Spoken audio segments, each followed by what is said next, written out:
నమస్తే. తెలంగాణ రాష్ట్రంలో MP election దగ్గర పడుతున్న నేపథ్యంలో రాజకీయ పరిణామాలు మారుతూ ఉన్నాయి. ముఖ్యంగా కాంగ్రెస్ పార్టీ ఎప్పుడైతే తెలంగాణ రాష్ట్రంలో అధికారంలోకి వచ్చి 100 రోజులు గడుస్తున్న నేపథ్యంలో వాళ్ళు బీఆర్ఎస్ పార్టీ టార్గెట్గా వాళ్ళ కార్యాచరణ రూపొందిస్తున్నట్టు స్పష్టంగా కనిపిస్తూ ఉంది. 10 సంవత్సరాల కాలం పాటు కేసీఆర్ చెప్పినట్టు విని తెలంగాణ రాష్ట్ర ప్రజలకు ఇబ్బంది పెడుతూ వాళ్ళు ఇబ్బంది పడ్డ నాయకులు ఎవరైతే ఉన్నారో కేసీఆర్ నుంచి కాస్త బయటకు వస్తున్నట్టు మాత్రం స్పష్టంగా కనిపిస్తూ ఉంది.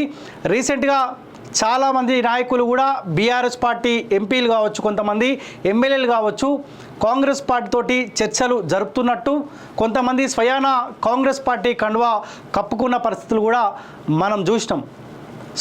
గతంలో కేసీఆర్ అధికారంలో ఉన్నప్పుడు ఏ ప్రతిపక్ష పార్టీలు లేకుండా చేయాలన్న ప్రయత్నాలు, విశ్వ ప్రయత్నాలు ఏదైతే కేసీఆర్ చేసిండో కేసీఆర్ని కూడా రేవంత్ రెడ్డి కావచ్చు, లేకపోతే కాంగ్రెస్ పార్టీ సంబంధించిన కొంతమంది నాయకులు కేసీఆర్ గత 10 సంవత్సరాల కాలం పాటు తీసుకున్న ఏ నిర్ణయాలు అయితే తీసుకొని ప్రతిపక్ష పార్టీలను ఇబ్బందులు పెట్టాలన్న ప్రయత్నాలు చేసిండో కాంగ్రెస్ పార్టీ కూడా ప్రతిపక్ష హోదాలో ఉన్న బీఆర్ఎస్ పార్టీని ఇబ్బందులు పెట్టే ప్రయత్నాలు చేసినట్టు మాత్రం స్పష్టంగా కనిపిస్తూ ఉంది.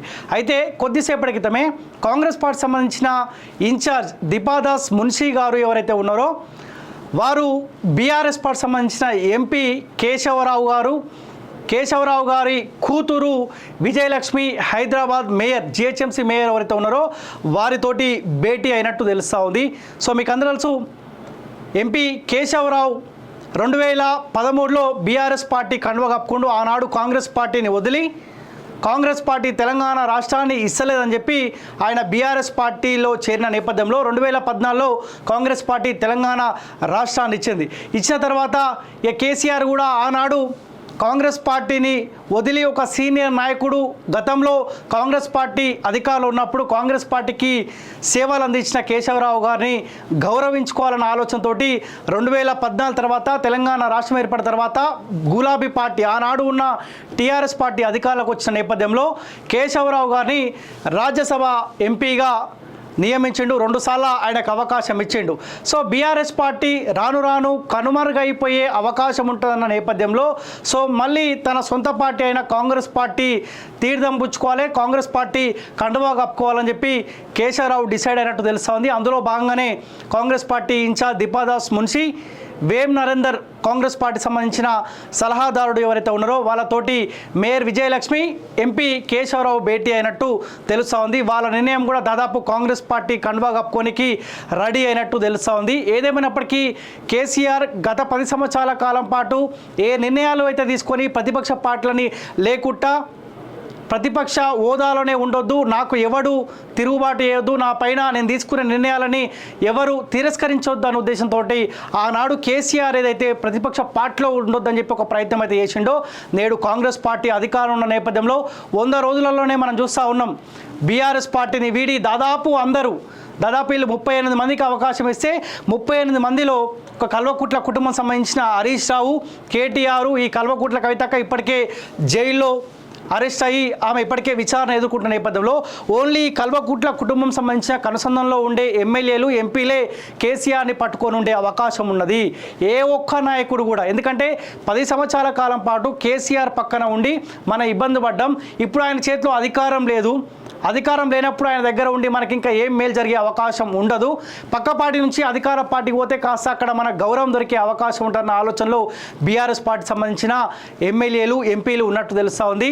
అందులో భాగంగానే కాంగ్రెస్ పార్టీకి కాస్త బీఆర్ఎస్ పార్టీ సంబంధించిన ఎమ్మెల్యేలు దగ్గర అవుతున్నట్టు మాత్రం కనిపిస్తుంది. ఇప్పటికే మీరు చూడొచ్చు, కాంగ్రెస్ పార్టీలో దాదాపు చాలామంది బీఆర్ఎస్ పార్టీ సంబంధించిన ఎమ్మెల్యేలు కావచ్చు, ఎంపీలు కావచ్చు, లేకపోతే మాజీ ఎమ్మెల్యేలు కావచ్చు, వాళ్ళందరూ కూడా కేసీఆర్ విధానాలు నచ్చక ఆ పార్టీలో ఉంటే మన రాజకీయ భవిష్యత్తు కూడా ప్రశ్నార్థకంగా మారే అవకాశం ఉందని చెప్పి ఆ పార్టీని వీరి కాంగ్రెస్ పార్టీలో జాయిన్ అవుతూ ఉన్నారు. ఇంకా చాలామంది దాదాపు హైదరాబాద్ జిహెచ్ఎంసీ పరిధిలో ఉండే బీఆర్ఎస్ పార్టీ సంబంధించిన ఎమ్మెల్యే అయితే మనం గెలిచారు. దాదాపు వాళ్ళందరూ సిద్ధంగా ఉన్నట్టు తెలుస్తూ ఉంది. రీసెంట్గా కూడా మనం చూసినాం, చాలామంది ఈ ఖైరతాబాద్ సంబంధించిన దానం నాగేందర్ కావచ్చు, దానం నాగేందర్ కావచ్చు ఎమ్మెల్యే, ఆయన కూడా రీసెంట్గా రేవంత్ రెడ్డి గారి సమక్షంలో కాంగ్రెస్ పార్టీ కండువా కప్పుకున్నాడు. గతంలో మాజీ మేయర్ బొంతు రామ్మోహన్ ఎవరైతే ఉన్నారో ఆయన కూడా ఈ జిహెచ్ఎంసీ పరిధిలో మేయర్గా పనిచేసిన ఆయన కూడా ఆఖరికి కాంగ్రెస్ పార్టీ కండువా కప్పుకుంటూ. డిప్యూటీ మేయర్ బాబా ఫసీదుద్దీన్ ఎవరైతే ఉన్నారో ఆయన కూడా కాంగ్రెస్ పార్టీ కండువా కప్పుకున్నారు. ఎవరు పెద్దపల్లి ఎంపీ వెంకటేష్ నేత ఎవరైతే ఉన్నారో ఆయన కూడా కాంగ్రెస్ పార్టీ కండువా కప్పుకున్నారు. ఇట్లా చెప్పుకుంటా పోతే పసునూరి దయాకర్ బీఆర్ఎస్ పార్టీ సంబంధించిన వరంగల్ సిట్టింగ్ ఎంపీ ఆయన కండువా కప్పుకున్నాడు. చేవెళ్ళ ఎంపీ రంజిత్ రెడ్డి ఎవరైతే ఉన్నారో ఆయన పార్టీ మారినాడు. పట్నం ఫ్యామిలీ ఎవరైతే పట్నం మహేందర్ రెడ్డి, పట్నం సుంటా మహేందర్ రెడ్డి ఎవరైతే ఉన్నారో వాళ్ళు కూడా కేసీఆర్ చేతిలో అధికారం లేదు, ఆయన దగ్గర ఉన్నప్పుడే మనకు ఎప్పుడు కూడా మనకు మేలు జరగలేదు, ఈ అధికారం లేనప్పుడు ఆయన మనకు ఏమీ మేలు చేసే అవకాశం ఉంటుందని చెప్పి ఓవరాల్గా కేసీఆర్ దగ్గర ఒకానొక దశలో 10 సంవత్సరాల కాలం పాటు కేసీఆర్కి ఊడిగం చేసిన నాయకులే ఈరోజు కాంగ్రెస్ పార్టీ కండువా కప్పుకుంటున్న పరిస్థితి మనం చూసినాం. సో ఒక రకంగా చూడాలంటే రేవంత్ రెడ్డి కాంగ్రెస్ పార్టీ సంబంధించిన ఇన్ఛార్జ్ దీపాదాస్ మున్షి ఎవరైతే ఉన్నారో 10 సంవత్సరాల కాలం పాటు గతం గుర్తు చేసుకొని కేసీఆర్ ఏ నిర్ణయాల పట్ల అయితే ఇక్కడ ప్రజలకి ప్రతిపక్ష పార్టీలకు ఇబ్బందులు పెట్టే ప్రయత్నం చేసిండో, సో ఒక్కసారి కూడా ప్రధాన ప్రతిపక్ష పార్టీలో ఉన్న బీఆర్ఎస్ పార్టీ కూడా ఇబ్బంది పడితే చూడాలన్న ఆలోచనలో కాంగ్రెస్ పార్టీ పెద్దలు, కాంగ్రెస్ పార్టీ ముఖ్యమంత్రి రేవంత్ రెడ్డి ఉన్నట్టు స్పష్టంగా అనిపిస్తూ ఉంది. అందులో భాగంగానే కేసీఆర్ సన్నిహితుడు వాస్తవం మాట్లాడుకుంటే ఎంపీ కేశవరావు కూడా తెలుసు 10 సంవత్సరాల కాలంలో కేసీఆర్ హయాంలో ప్రజలు ఇబ్బందులు పడతా ఉన్నమాట ఆయనకు తెలుసు. ఆయన కూతురు మేయర్ ఎవరైతే విజయలక్ష్మి ఉందో వాళ్ళిద్దరికి కూడా తెలుసు. కానీ అధికార పార్టీలో ఉండాలి, అధికార పార్టీలో ఉంటే మన ఆస్తులు కాపాడుకోవచ్చు, మన పదవి హోదా ఉంటేనే మనం కాస్త రాజకీయ లబ్ధి పొందే అవకాశం ఉంటుందన్న ఆలోచనలు అక్కడ ఉన్నారు. కానీ ఇప్పుడు కేసీఆర్ చేతిలో అధికారం లేదు. 10 సంవత్సరాల కాలం పాటు ఏ రాజకీయ అనుభవం అయితే ఎంపీ కేశవరావుకు ఉన్నదో ఏనాడు కూడా ఆయన రాజకీయ అనుభవం కేసీఆర్ వాడుకున్నట్టు కూడా మనం ఎక్కడ కూడా చూడలే. ఇప్పుడు కేసీఆర్ ప్రెస్ మీట్ పెడితే పక్కన కేశవరావు కనిపించింది, కానీ ఓపెన్గా కేసీఆర్కి ఏదో సూచన చేసినట్టు లేకపోతే ప్రజలు ఇబ్బందులు పడతా ఉంటే పోయి కేశవరావు పోయి కేసీఆర్ దగ్గర పోయి ఈ ప్రజలు ఈ ఇబ్బందులు పడతా ఉన్నారు, ఈ సమస్యను ఇట్లా పరిష్కారం చూపించవచ్చు అని చెప్పి ఏనాడు కూడా కేశవరావు చెప్పలే.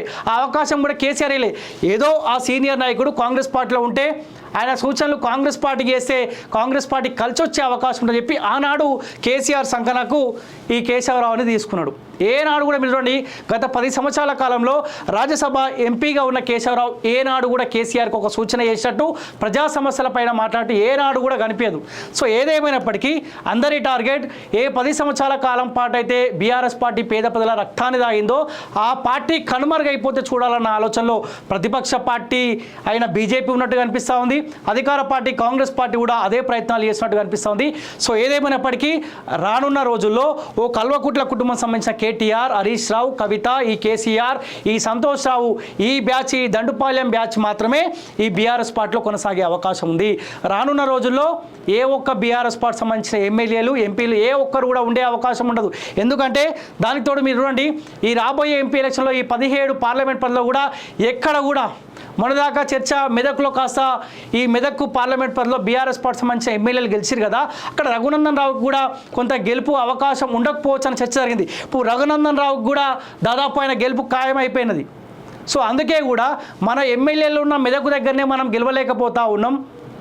ఇక రాబోయే రోజుల్లో బీఆర్ఎస్ పార్టీ మొత్తం కనుమరుగయ్యే అవకాశం ఉంటుందన్న ఆలోచనలో భాగంగానే బీఆర్ఎస్ పార్టీ సంబంధించిన ఎమ్మెల్యేలు, ఎంపీలు దాదాపు కాంగ్రెస్ పార్టీ అధికార పార్టీ అయిన కాంగ్రెస్ పార్టీ కండువా కప్పుకోనికి సిద్ధమైనట్టు తెలుస్తుంది. ఒకసారి మీకు విజువల్స్ కూడా చూపించే ప్రయత్నం చేస్తాం. ఒక్కసారి విజువల్స్ కూడా మీకు చూపించే ప్రయత్నం చేస్తా. కొద్దిసేపటి క్రితమే దీపాదాస్ మున్షి, వేం నరేందర్ ప్రభుత్వ సలహాదారుడు ఎవరైతే ఉన్నారో సో వాళ్ళు కేశవరావు కూతురు మేయర్ విజయలక్ష్మి ఎవరైతే ఉన్నారో వాళ్ళతోటి భేటీ అయ్యి సో ఆయన ఇంటి నుంచి బయటికి వచ్చిన విజువల్స్ కూడా మీరు ఒకసారి చూడొచ్చు. ఈ కార్లో ఫ్రంట్లో కూర్చున్న వాళ్ళు కాంగ్రెస్ పార్టీ సంబంధించిన ఇన్ఛార్జ్ దీపాదాస్ మున్షి గారు. ఒకసారి మీరు విజువల్స్లో క్లియర్గా చూడొచ్చు. సో వెనకాల వేం నరేందర్ ప్రభుత్వ సలహాదారుడు వేం నరేందర్ ఉన్నారు. సో మొత్తానికి దీపాదాస్ మున్షి ఎప్పుడైతే తెలంగాణ రాష్ట్ర కాంగ్రెస్కు ఇన్ఛార్జిగా అయినారో సో ఆమె వ్యవహారాలు మొత్తం పక్క పార్టీలో ఎవరు అసంతృప్తితో ఉన్నారు, ఎవరు ఇబ్బంది పడుతూ ఉన్నారు, ఎట్లా ఆ నాయకులను ఇటుపైపు తీసుకుంటే మనకు గెలుపు అవకాశాలు ఉంటాయన్న ఆలోచనలో బాగానే దాదాపు రాబోయే ఎంపీ ఎలక్షన్ల టార్గెట్గానే సో దీపాదాస్ మున్షి గారు పనిచేస్తున్నట్టు మాత్రం స్పష్టంగా అనిపిస్తోంది. సో అల్టిమేట్గా ప్రజలు కూడా కోరుకుంటా ఉన్నారు, ఏ పార్టీ అయితే 10 సంవత్సరాల కాలం పాటు మనకి ఇబ్బంది పెట్టిందో ఆ పార్టీ కూడా ఇబ్బందులు పడితే చూడాలన్న ఆలోచనలో ప్రజలు ఉన్నారు. ఆ దిశగానే కాంగ్రెస్ పార్టీ అడుగులేస్తున్నట్టు కూడా స్పష్టంగా కనిపిస్తూ ఉంది. సో ఒక సూచన అయితే కాలోజీ టీవీ చేయదలుస్తుంది, ఎందుకంటే కాలోజీ టీవీకి ఏ పార్టీతో సంబంధం లేదు కాబట్టి సో మీ కార్యకర్త మీ కార్యకర్తలని మీ పార్టీ గెలుపు కోసం పనిచేసే నాయకులను దృష్టిలో పెట్టుకొని దయచేసి ఆ జాయినింగ్ విషయంలో కూడా ఆలోచించాలని కూడా రిక్వెస్ట్ చేస్తూ ఉన్నాం. అతి త్వరలో బీఆర్ఎస్ పార్టీ తెలంగాణ రాష్ట్రంలో కనుమరుగు కాబోతా ఉన్నది. ఇప్పటికే లిక్కర్ స్కామ్లో బిడ్డ ఇప్పటింతలా బయటకు వచ్చే అవకాశం కనిపిస్తలేదు. కేటీఆర్ ఆయన కేసులు తెరపైకి వస్తూ ఉన్నాయి. కేసీఆర్ ఈ కాళేశ్వరం అవినీతి పైన ఎంక్వైరీ కొనసాగుతూ ఉంది. ఓవరాల్గా చూస్తూ ఉంటే ఈ కుటుంబం చేతిలో అధికారం ఉన్నప్పటికీ కూడా వీళ్ళు రాబోయే రోజుల్లో ఈ కుటుంబాలు మొత్తం జైలుకి వెళ్ళే అవకాశం ఉంటుందన్న నేపథ్యంలో ఒక్కొక్కరు ఆ పార్టీని వీడి అధికార పార్టీ అయిన కాంగ్రెస్ పార్టీ జెండా ఆ కాంగ్రెస్ పార్టీ కండువా కప్పుకున్నట్టు మాత్రం స్పష్టంగా కనిపిస్తూ ఉన్నది.